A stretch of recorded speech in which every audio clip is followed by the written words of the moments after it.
Hey dudes and dudettes, for today's Nostalgia Fix we have a video that's bittersweet to me. Now people say you don't really appreciate something until it's gone. In this case, it's a used video game store that my sons and I have been going to for years, known as Game Platform. But before I get down to the nitty-gritty, let's get down to the nitty-gritty. Let me back up a bit.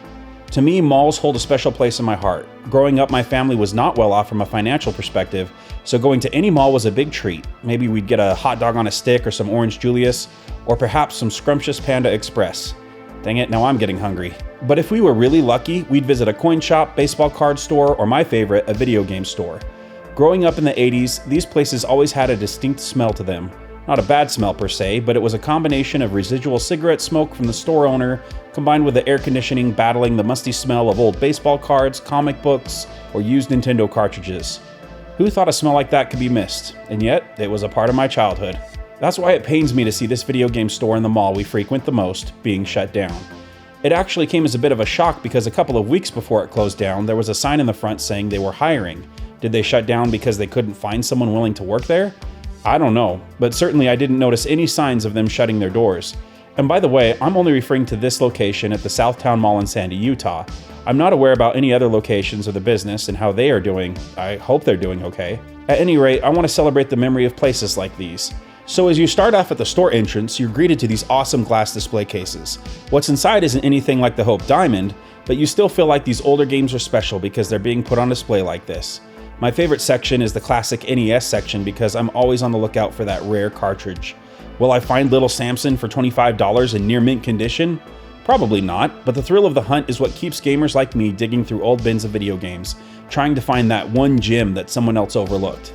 The Super Nintendo selection is fun to look through. I think it's hilarious how many copies of Mario Paint there are.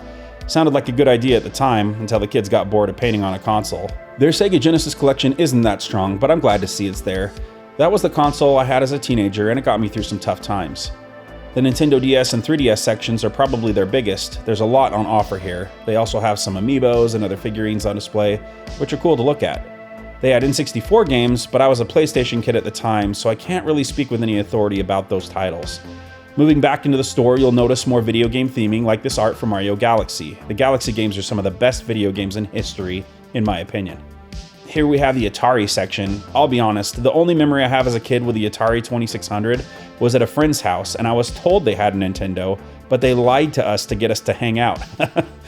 What they did have was an Atari with the game Outlaw, and after about 5 minutes we were bored, so we left that smoke-filled, wood-paneled house of sadness and played outside. Atari was actually more of my dad's console, as you can see in this picture, at his uncle's house. I was more of a Nintendo kid. This copy of E.T. you're looking at is representative of the gaming crash of 1983. While not entirely responsible for the crash, many feel it represents why there was a crash. Too many garbage games being peddled to kids. So for those who think microtransactions and pay-to-win gaming have ruined video gaming, don't worry. Poor quality games have been around since the beginning. Moving on, you can see more gaming artwork, and that's something that sets this game store apart from others, all of the fan artwork. Here's the PlayStation 1 section. I only played Jet Moto for a little bit, but I'm pretty sure this was a game every PS1 owner touched at some point. Gran Turismo is another popular game, and it holds a special place in my heart. On a Christmas where my mom was recently divorced and nearly broke, her and my sister scrounged enough money together to get me a PlayStation 1 and Gran Turismo. I did not see that coming. What an amazing family they are. Another game I played a lot was Cool Borders 3, at least the demo that came with the pizza deal. I think it was Pizza Hut maybe? But I was big into snowboarding as a teenager, as we lived in a small cabin close to a ski resort at the time. I can't leave out the original Xbox section. Here's another racing game I played a ton of, Project Gotham, which is a weird name for a racing game, but it was pretty decent. There's also an extensive Wii game section. I feel like all of the shovelware games end up in places like these. It can be hard to find that one good Wii game among the bunch. There's also a Wii U section. There's plenty of PS2 games as well, which is a lot of people's favorite console. Here we have a large selection of Xbox 360 games, which is crazy to think about since they are practically retro now, with many being over a decade old. Man, I feel old all of a sudden. And as you can see, there's a lot more artwork. There's this nice piece of My Neighbor Totoro from Studio Ghibli. Not a game, but a great nostalgic movie nonetheless. And as we start to exit the store, you can see all these cool retro consoles that are actually new, but allow you to play retro games. It's always fun seeing which consoles best emulate the games we love. Toward the bottom here is the N64 with a gold controller.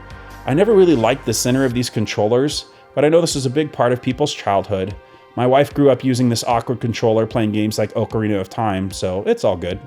And that's about it, friends. There was more than that, but I just wanted to give you an overview of a place that will now only remain in our memories.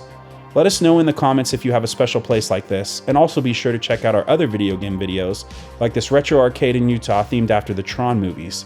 And with that, have a totally radical day. That was some seriously good nostalgia. But remember, friends, it's also important to make new memories with your loved ones. Do, do, do, do.